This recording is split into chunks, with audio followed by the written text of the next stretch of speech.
everyone. Thank you so much for joining us. We're just going to give it another minute or so, just waiting for everyone to join. Great to see everyone. And also, welcome to our panel. While we're waiting for everyone to join, feel free to drop in a chat where you're connecting from. It'll be great to know, where you're based, and, if there is anything else you'd like to share, feel free to drop in a chat. But it'll be great to see, how diverse our, attendees group today is as well. So feel free to post in the chat. Hopefully it all works as well. We might have a quieter group today, but hopefully you'll have questions for the panel later. Brilliant. Thank you so much, Joel from Senegal. That's great. Anyone else? From Nigeria. Perfect. Abdul Majid, hi. Hello.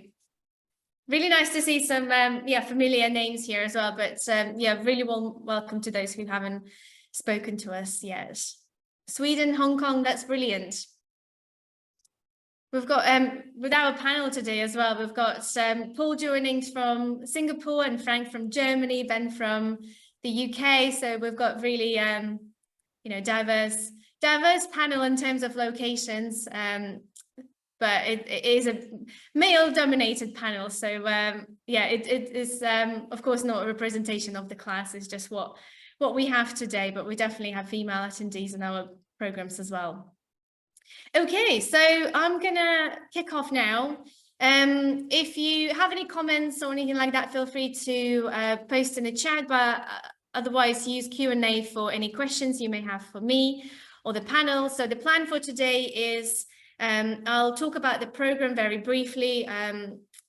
I've spoken to some of you already, but I'll cover that for the next 5-10 minutes, and then we'll move on to the panel for about 30-40 minutes, and then we'll finish off with the application process and some kind of general questions as well. Okay, so I'll start here just introducing the Diploma in Financial Strategy.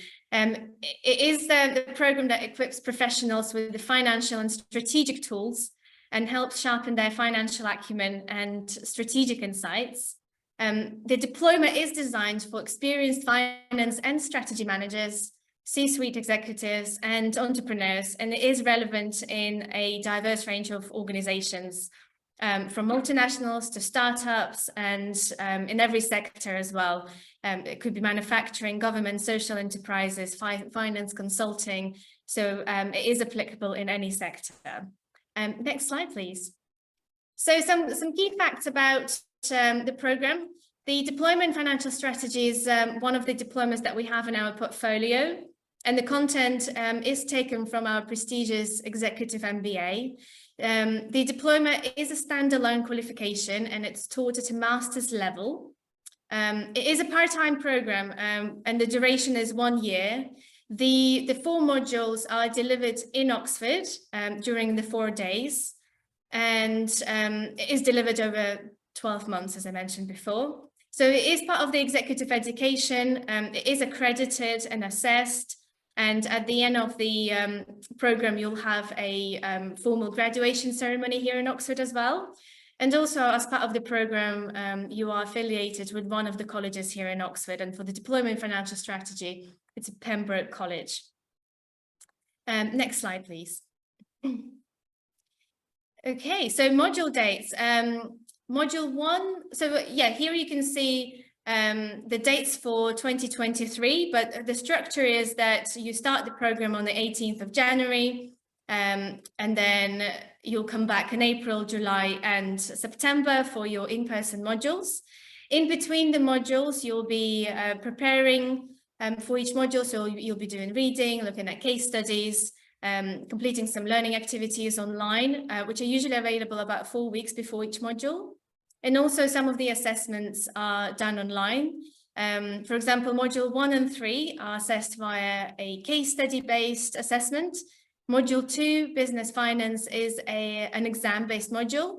And then at the very end, you've got a 6,000 word assignment to complete, where you kind of combine all the learnings from the course And then you submit your assignment 3 months later online. So we also have a new offering in 2023. We will have some additional online sessions available in between modules. They are optional sessions, but there'll be a series of faculty insights covering different challenges and issues in the world, but also covering different sectors.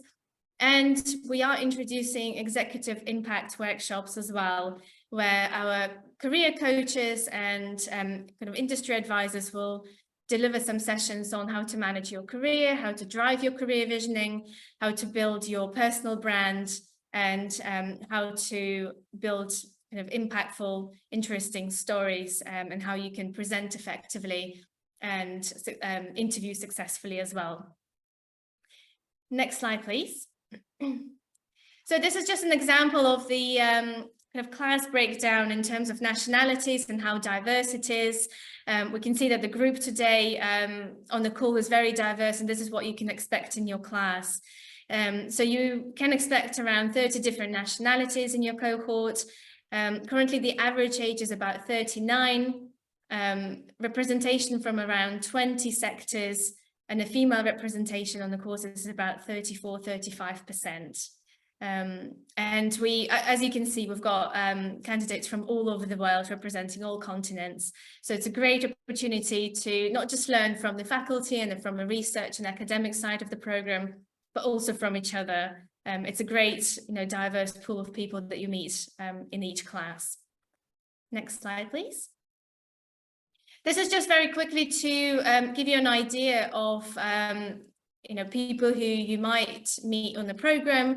It's a really diverse mix, as I mentioned before. We have different industries represented, so anything from finance, consulting, education, media, energy, pharma. So loads of different sectors and people at different levels as well. So it's great that we have that environment where everyone can share their knowledge, but also learn from each other during the program.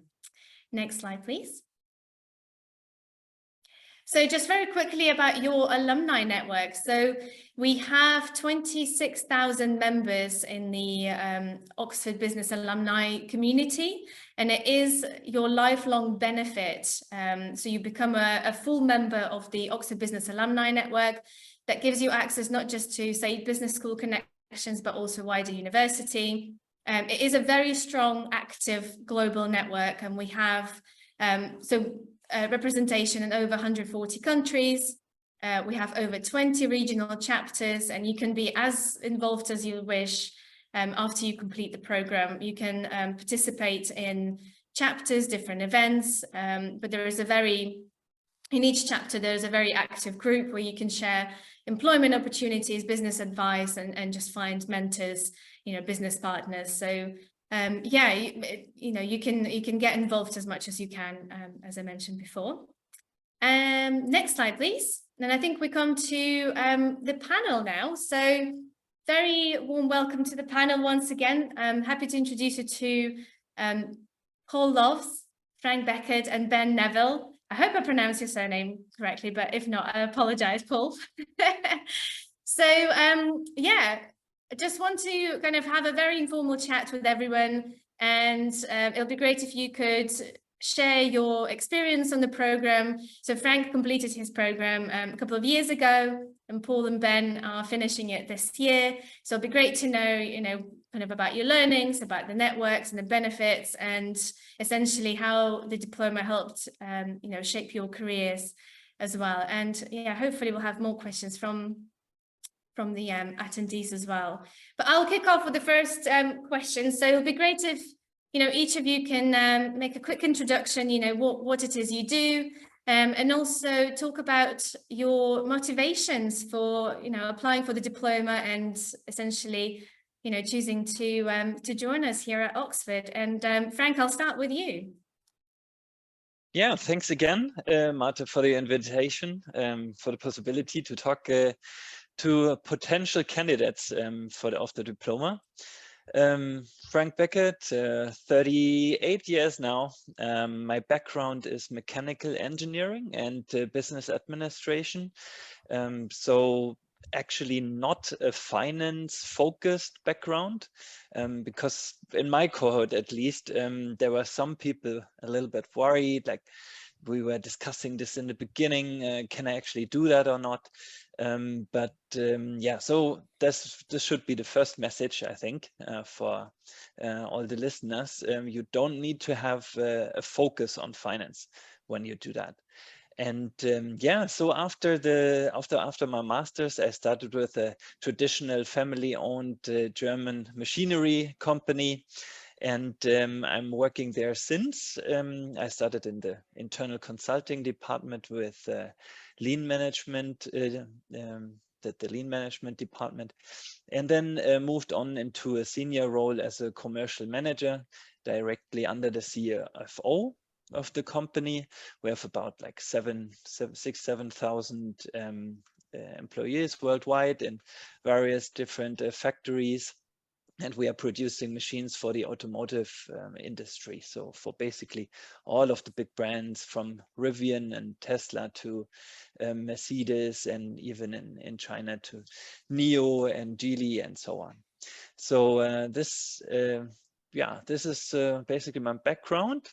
Then why did I want to do the diploma? To be honest, I was out of school for a couple of years, and then suddenly I had this this feeling I want to study again, and it shouldn't be so much, not like a larger program. I just wanted to embark on a program which had not so many modules, not so many tests and assignments, so that I could actually do it part-time next to my actual job.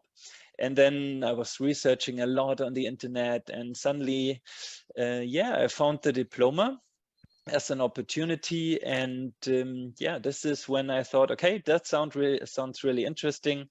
4 modules at a really prestigious school. And then I applied, and a couple of months later, I was actually on the program. That is how I got there. And maybe this as a short introduction.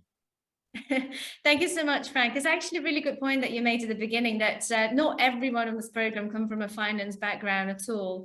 And it's a really good point that, you don't have to be, that we do have a good mix in the cohort, and it's strategy professionals, finance professionals, but as I mentioned before, so many sectors are represented. So hopefully it's not going to stop you from exploring, and applying for the program, but we can talk about it later a bit more as well. Thank you so much, Frank. Moving on to Ben now.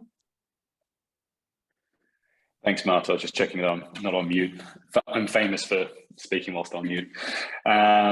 So I have spent most of my time in financial services in Australia and London.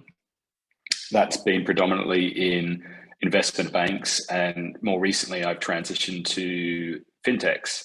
Zopa, which is a pre-IPO fintech. It's effectively a retail bank, and it's domiciled in the UK. So it was a big change for me moving from investment banking to fintech, and I was working as an interim exec whilst the chief strategy officer was out on maternity leave, and I was reporting directly to the CEO and working with the C-suite.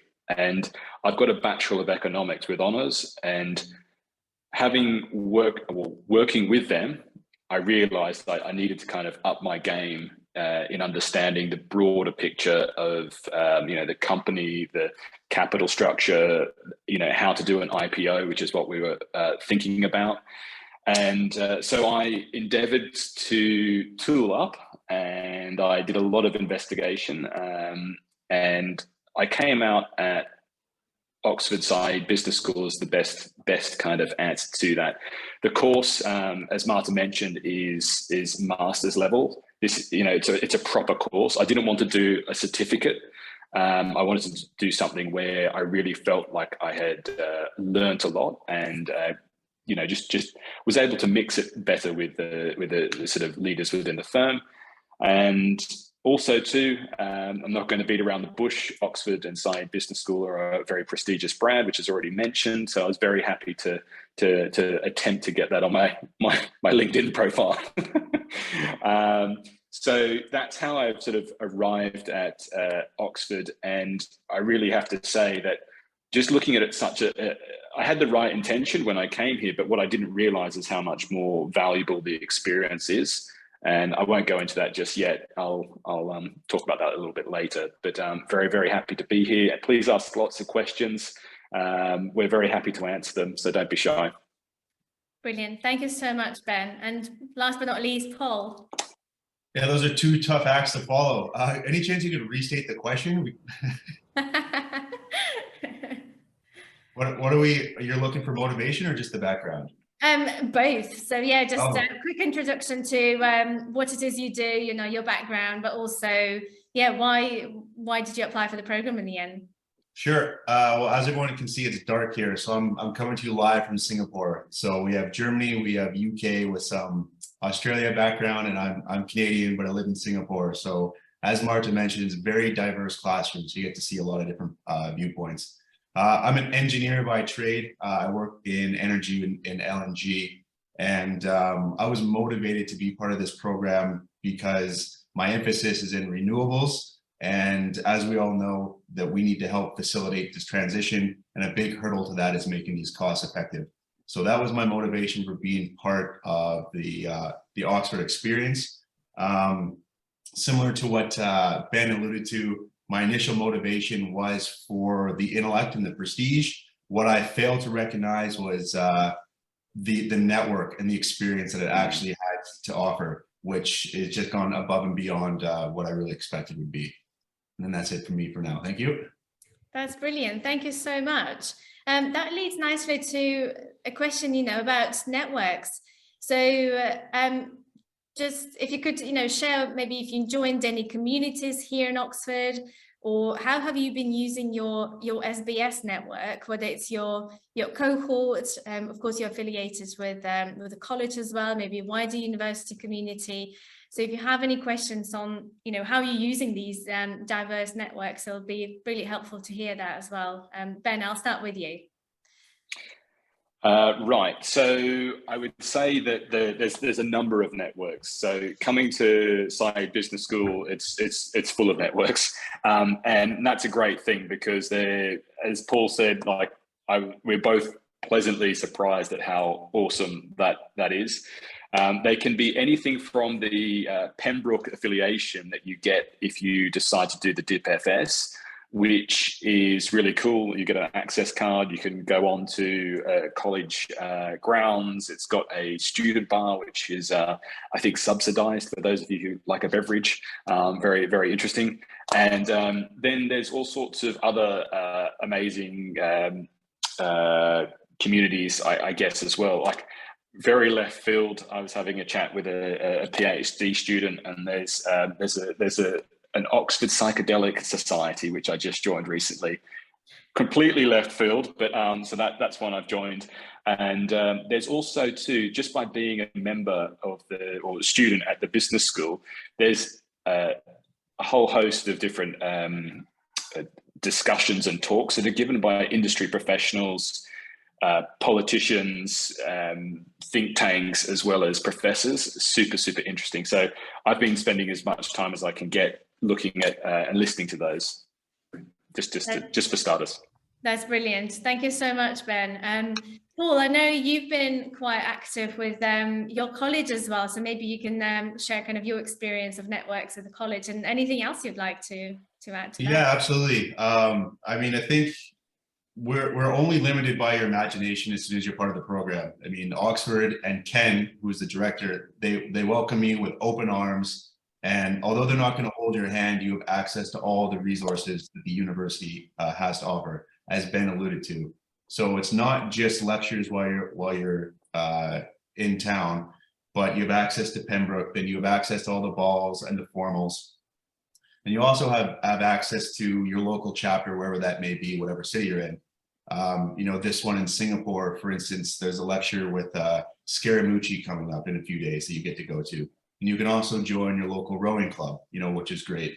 But just if we're touching on the value of the program in terms of the people, the kind of people that you meet, to bring it right back to this panel, it was actually, I was in this place 1 year ago, and Frank was introduced to me by one of these through the school. And then he's the one that sold me on the program, was how friendly he was, how welcoming he was to tell me about the program as his experience. And even since then, he's continued to help and mentor me along the way.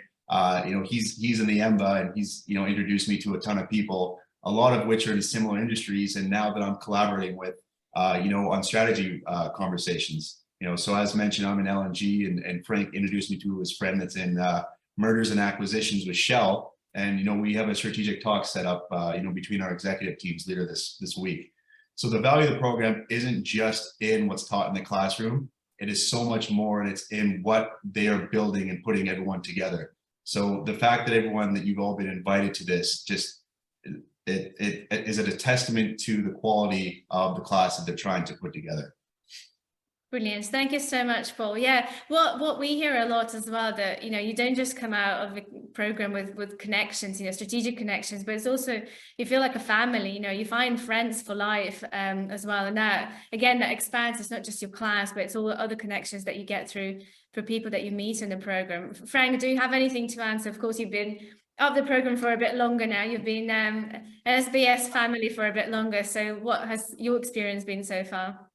Well, during my time on the diploma, unfortunately, the virus hit the world.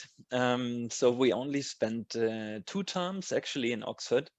But nevertheless, I think what Paul just mentioned, the OBA network, or the Oxford Business Alumni Network, which you even introduced at the beginning, is really massive. And I totally underestimated that from the beginning, to be honest. I just attended 2 meetings of this network in Munich. There I know from other friends, even from the diploma. They attended events in Frankfurt, in Berlin as well. So just a couple of weeks ago, there were like 30 people going to the Oktoberfest in Munich, and you can sign up to any of these chapters, no matter where you are or in which country you are interested in. Even though you just go there for a holiday, you can just reach out to the head of the chapter and ask for the WhatsApp group or Facebook group or LinkedIn group. There's so much out there, and to be honest, I tried to quickly calculate the WhatsApp group I'm part of. I can't really, I don't really know how many there are, but there are so many. And even during your professional life, if you have a specific question, we still have our old diploma group. If you have a question regarding like, how do I calculate this WACC again, or I have a practical problem, who has encountered that? Can you help me? Can you reach out to me? And you will definitely find somebody who just answers to your question, and this really helps a lot. And I really underestimated that. I thought I just want to study a little bit and go to Oxford. And the same what Ben and Paul mentioned with you will find friends for life, for sure. And even though, Paul, we never met in person, right? We never had the chance so far, but probably we will make it happen at one day. As Paul said, you meet people around the globe from so many different industries. It's incredible. That's brilliant. Yeah. And just going back to events as well, as you all said, that it's not just, say, business school events that you are invited to. It's the wider university alumni network also organize kind of alumni worldwide events, but also each chapter will be organizing something. So plenty of opportunities to find connections and to attend different events to get further insights into either challenges or sectors or whatever you're interested in. Okay, so we've got a question from Onyekachi. Yeah, go on, sorry, Ben. Or Marta, do you mind if I just add around events? So something that I didn't realize is when I joined, I sort of was just thinking about the course, but the Ken, the course director, puts on a a dinner. We had black tie dinners once every module, and they're really excellent because what happens is you go to a different Oxford college each module, and you hear about the history of the college, and they've all got a different sort of restaurant attached to them, and it's a super fun night. So it's just something that I really wanted to mention, because finding out about the history of the school as well has been a big part of the experience. It's not just pitch up and learn. It's very much they want you to, Oxford and SCI Business School want you to be part of that network and make a lot of efforts to get you in there. So I just want to add that. Yeah, absolutely. And I hear as well that students very often organise the Oxford activities that everyone has to do, like punting and rowing. So yeah, it's not just teaching and sitting in the class all day long. It's all other fun activities that are planned, you know, before and after. So it's yeah, I hear it's a very intense week when you hear, but it's also good fun, and it's yeah, really good opportunity to build those strong relationships within the class and kind of beyond as well. Brilliant. Yeah, so going back to Onyekachi's question in the chat. So why did you choose this program over an executive MBA? And so Frank is currently actually doing an executive MBA following diplomas. So he's done the pathway, and I know Ben, you're considering executive MBA. So do you have any insights into why you did the diploma first, and yeah, why you chose to do the diploma before you enrolled into executive MBA? Frank, I'll start with you. Okay, so yeah, as I mentioned before, I just wanted to start with a little bit of studying, because I took a look at the EMBA before, but then I thought that's maybe a little bit too much, not only regarding costs, but also regarding the time. Because the EMBA is really, it is a lot. Yeah, it's really a much bigger commitment. So, and even now, which is what is really a big advantage is, I just see my cohort members, colleagues, they have to study really hard for business finance, and you're the one with a diploma, and then they tell you, well, now you can lean back and just work on some other subjects during at the same time, when they have a lot of stress, and there will be moments on the EMBA where you have to work on two or yeah, maybe two assignments and then another project at the same time. So it is really good to give you some time to breathe and just focus on one thing. That is really an advantage when you had to do the diploma before. And yeah, why did I do the EMBA then? Well, I was really convinced by the SCI Business School and the entire model as well. I know there are other formats online as well by other business schools, working only on the weekend or so on. But for me, this really worked to be there for 1 week, to get some distance to work and family. And then while you are there in Oxford, you fully focus on studying, networking, exploring. There's really this big, I think there's only one page in the brochure about the Oxford experience, but you can fill maybe 10 pages with that. Yeah, everything what has been mentioned before, from rowing to so many things you can do in the afternoon or even in the evening then after class. It's really amazing. And since it was, for me, it was happened during the pandemic, I wanted to have more of this Oxford experience, and I really like the composition of the class. Marta, I don't know how you do that. I'm still I'm still asking myself how you guys do that, to put the cohorts together, to find really this diversity from people from all over the world, from so many different industries. It's really amazing. And in both cohorts, on the diploma and on the EMBA, it's the same. You will meet fantastic people, and you will have friendships for life, for sure. And yeah, so I'm even happy to have 2 of these large networks. that's another advantage to do it this way. Yeah. Brilliant, brilliant. Thank you so much, Frank. Ben, what are your views? So why did you choose to do diploma first, and now you're considering doing EMBA? Similar to Frank, in as much that I had a very specific need where I, as I mentioned earlier, did this divestiture and worked out when we were dealing like with this VC fund and the C-suite that I knew what was going on and I was getting things done, but I really could have been a bit more literate in terms of understanding the financial aspects. So this course was squarely what I needed. And however, is as I progressed through the course, I realized, oh, this is actually really great. And I see the value in many different aspects of it. So for me, it's rekindled the desire to study and learn more. It's given me a much broader perspective in the way I think about companies and firms and even investing. So I'm thinking about the EMBA from that is a natural progression. And I think if you're considering the difference between the DipFS and the EMBA, it does feel scary if you haven't studied for a long time to look at 2 years, whereas having done a year, I've got a feel for what it's like, and it's kind of a nice progression as well. And that's just me. And I think there's a question there around the qualitative experience versus what are the kind of hard facts around where we're going and how that sort of translates.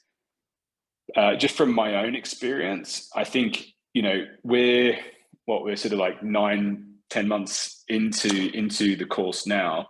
So for me, it's helping me with the way I hold myself and communicate with the other executives. And I think it's a form of investment. I don't think that you just turn up on the course and like, oh, cool, somebody makes you CEO. I really think that it's a natural progression of having a broader network outside your kind of more natural network at work and your professional network that you had previously, that you grow and grow and grow. You start to become a little bit more different, and it's that return that I think that will come, and that's what I believe anyway. Brilliant, brilliant. Thank you so much to you two. Paul, I want to get back to you and, address the same question in terms of career impact. It's probably, one of the most important questions as well. So how are you applying the learnings from the program? And let us know kind of how it shaped your career to date. Yeah, sure. I mean, one thing that you can take away from Oxford is that you were learning from industry leaders, that people that are out there already shaping markets. So obviously information is ubiquitous and we can all go on Google and find it out, but to hear it from the horse's mouth and then to be able to apply it, within days or weeks of hearing it can be very impactful. And this isn't just like specificity and you're looking at working capital or free cash flow projections, but this can also be as abstract as what is the strategy? Are you heading in the right direction? So as Ben alluded to, you're getting a 50-foot view of the market, and then you're getting specificity on how to implement and create and capture value. So this allows you to have conversations across your entire company, from marketing to CEO to finance to engineers, which really makes it invaluable in that sense, because you can bring everybody together, make sure there's a cohesive understanding in the communication, and you guys can then move forward. And for myself, how it's being applied, as alluded to before, is from the engineering side, now I have a much more deeper understanding of the strategy side, of the frameworks that can be put together, and then articulating that vision that I can then go to our executive teams and then branch out to executive teams of other oil majors, and we can come together and have a conversation that really drives impact on a global scale at this point in time. So it can be very interesting. So I hope that insight helps. Yeah, absolutely. Thank you so much, Paul. Frank, if you have anything to add, with regards to career impact from the diploma, so how are you applying your learnings as well? It'd be great if you could share. Yeah, I have quite a hands-on example. So while I was studying on the diploma, my boss as a CFO approached me and said, hey, we have a request of a client. So as I said in the beginning, we are just a machinery company. Yeah? So we build the machines for the automotive industry, and then they produce electrical engines or combustion engines on our machine. So they just buy the machine from us.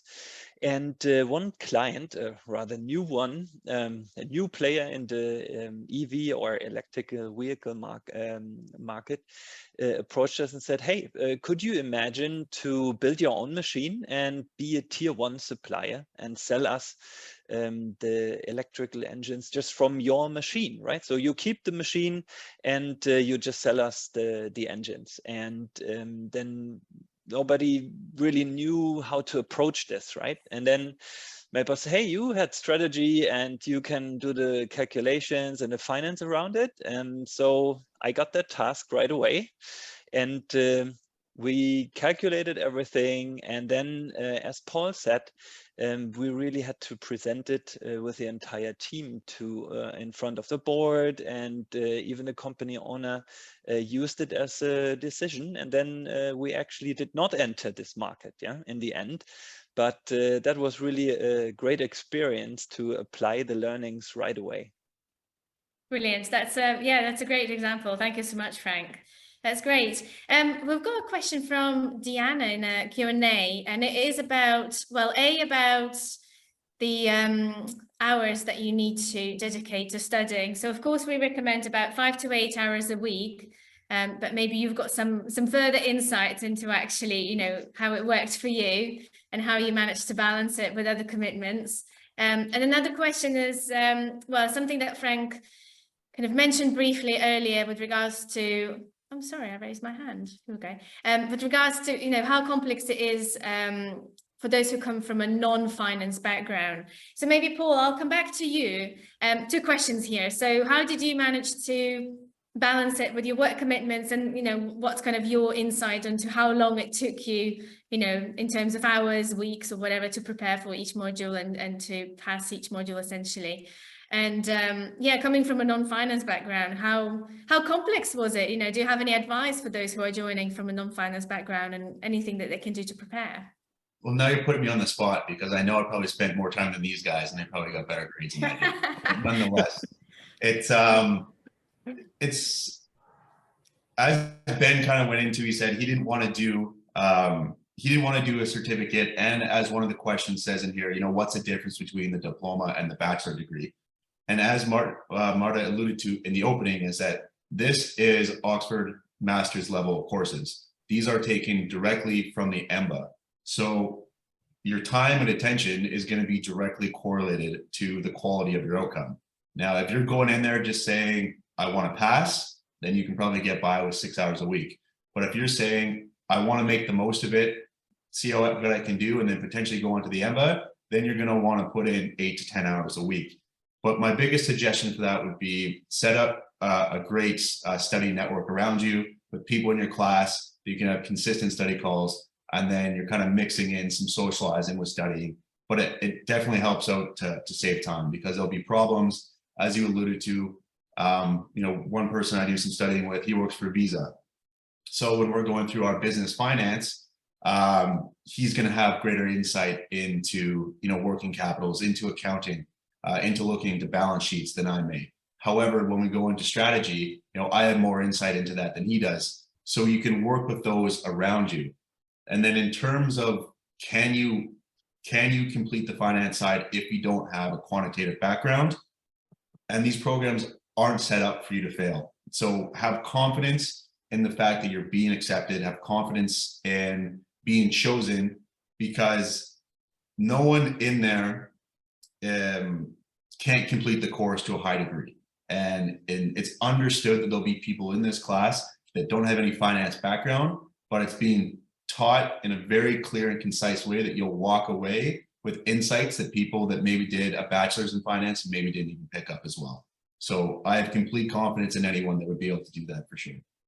Brilliant. Thank you so much, Paul. Yeah, it's a really good point, because we've mentioned this before. We've got a really good mix of people, and for example, the first module is strategy, and probably a lot of people who come from a strategy would find it, you know, a lot easier than those who come from a finance background. And then you switch when you do the business finance module, you know, it's different. The strategy, people who come from a strategy background might need to do a bit more work around it, whereas the finance people, you know, whiz through it. Ben, what was your experience in terms of kind of the time that you were putting into it? So I'll make a comment around how I would do it differently, which might help the audience. So at times I've been known to leave things till the last minute, and I would probably not do that. So there is a lot of volume. The course is excellent because it covers a lot of ground. As Paul said, it's very, very clear. There's the part of the value of the lectures is actually all the class participation, and there's a lot of kind of discussion in the class, which adds a huge amount of value. And the classes are actually recorded, so you can, once you leave the campus, you can then go away and listen to them. I think the way I would think about studying is that the problem cases that we do in class, and there's a lot of the real world problem cases which we tackle, I would spend a lot more time probably focusing on those and preparing for those, and that would hold me in better stead for the amount of preparation that you might need to do ahead of any assignments.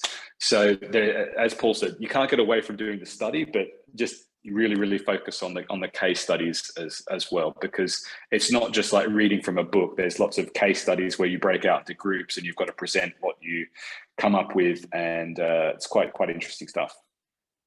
Brilliant. Thank you so much, Ben, for your insights. And Frank, last but not least, do you have anything to add to that? Maybe how did you approach being from non-finance background as well? So how did you structure your time, and do you have any advice as well? Maybe you would have done something differently.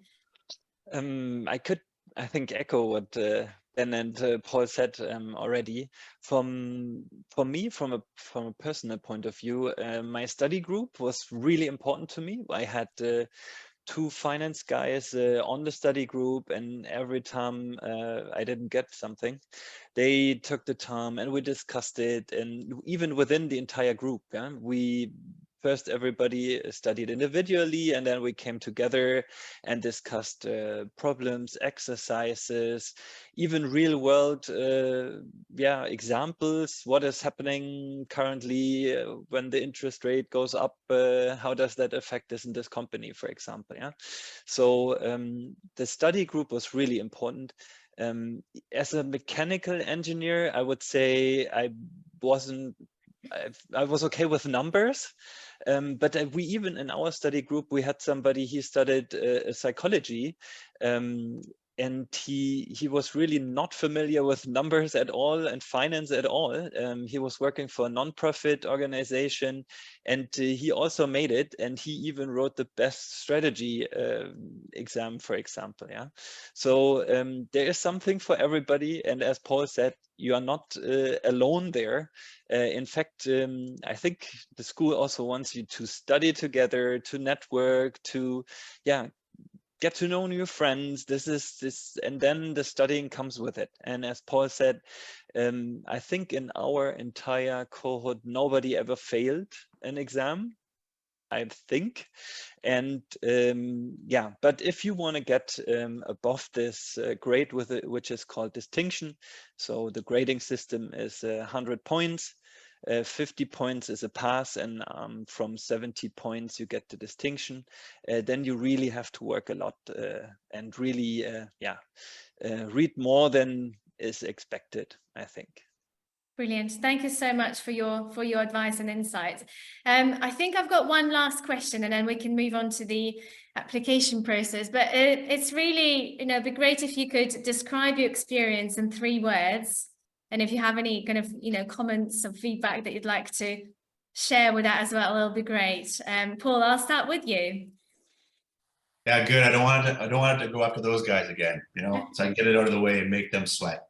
So thankfully you gave us a heads up, so I had an opportunity to kind of think about this. And the first one I started with was inspiring.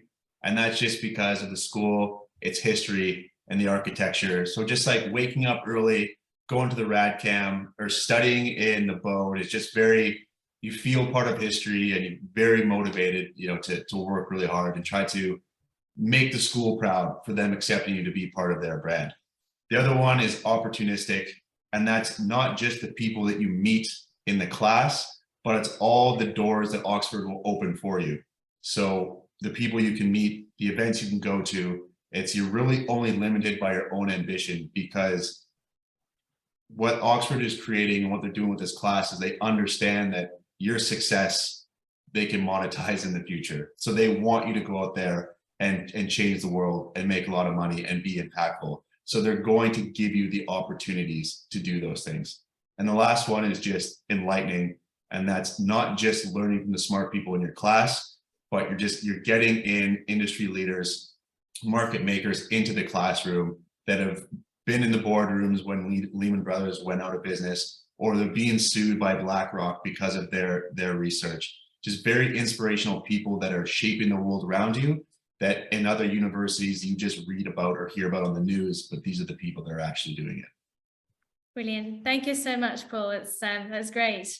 Okay, Frank, over to you. For me, it's similar, Paul. So it is friendship.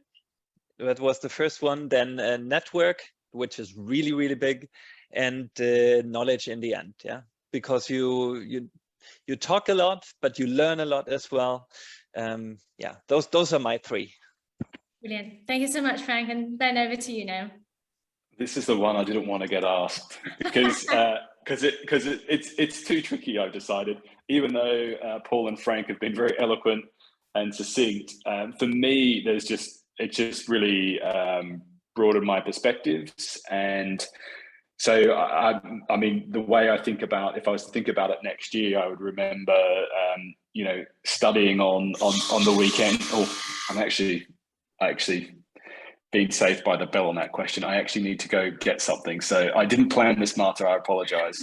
But Oxford is excellent. And it really, really is good. Now I need to get this package. Sorry. No problem at all, Ben. Well, this is what happens when we do things online. That's brilliant. Well, hopefully we'll see you again, Ben. But yeah, I'm going to go back to the slides now, and just to finish off with, you know, if you are considering applying for next year, then I can tell you what the next steps are. And thank you so much to the panel. Hopefully you'll stay with us here. And yeah, if there are any last minute questions, we'll be able to answer that as well. There was a question in the chat, just very quickly, about the difference between the bachelor's degree and the diploma. And the very simple answer is that bachelor's degree is your undergraduate degree, whereas diploma is taught at a master's level. It is an executive level program. It is designed for, you know, experienced professionals, and a lot of the time undergraduate degree will be a full-time program, whereas your diploma is a part-time. So it's really designed for working professionals who want to meet other professionals like them in the industry, broaden their networks, and get that specialist toolkit if they're studying on the diploma in financial strategy to understand how strategy and finance work together. So hopefully that answers your question. But yeah, moving on to the application requirements. So the final deadline to apply for 2023 is the 5th of December. So there is still time, but if you are considering, I'd strongly encourage you to start working on your application now. To qualify for the program, you need to have at least 5 years of relevant senior work experience and a strong degree. And also, if you're not a native English speaker, then you need to prove your English language proficiency, either through an IELTS exam or TOEFL, or through your experience and education in English. If you don't have a degree, but you have, you know, extensive work experience in the senior roles, then we're also happy to have a conversation with you and see, you know, how you fit in the program. But otherwise, to apply, good news, there are no GMAT or any other tests that you need to complete. It's all done online, and we'll need to see your up-to-date CV, your academic transcripts for all the degrees that you completed. So that's your bachelor's, master's, MBA, executive MBA. So any full degrees that you've done, we'll need to see the transcripts for those. We'll also require 2 references. It could be 2 professional references or 1 academic and 1 professional. But really, we want to hear from people who know you well and who can comment on your achievements. And also, you'll need to submit 2 essays. One is about your current role and your main achievements, and the second one is about your motivations for studying the diploma. And as I say, it's all done online. The admissions committee usually takes up to 3 weeks to respond to you, and then yeah, we can take it from there. But we'll welcome an application from you if you are considering. Next slide, please. Thank you very much. Just wanted to highlight a couple of things. If you are looking to speak to someone, one-to-one in the recruitment team and just find out about the program or the structure, or if you have any other questions, of course, we're very happy to speak to you online anytime. But if you'd like to meet us in person, we will be in Washington and New York next month. I'll also be in London on the 17th of November, and also one of my colleagues will be in Paris in November, December. So you will see the dates on the website as well. So if you'd like to meet us in person, feel free to register for one of those one-to-one sessions as well. But otherwise, feel free to reach out and we can connect online anytime as well. Next slide, please. Last but not least, your next step. So if you would like to find out more about the course, feel free to download a brochure from the website. Of course, you can submit your CV for review as well. And yeah, feel free to get in touch with me directly if you'd like to set up a call, or if you have any further questions. Very happy to talk to you about it as well. And if we don't have any final questions, I'd like to say thank you to our panel today. Thank you so much for joining us and sharing your insights. It's been really helpful, and I'm hoping all of our attendees found it really useful as well to hear from you, and how it shaped your career, how it helped in your career, and also hear about the networks and the Oxford experience. So thank you so much, everyone, for joining. Have a good rest of your day or your evening, and hopefully we'll see you very soon, and we'll connect very soon as well. Thank you so much, everyone. And thanks, Frank, Ben, and Paul. Really, really nice to see you.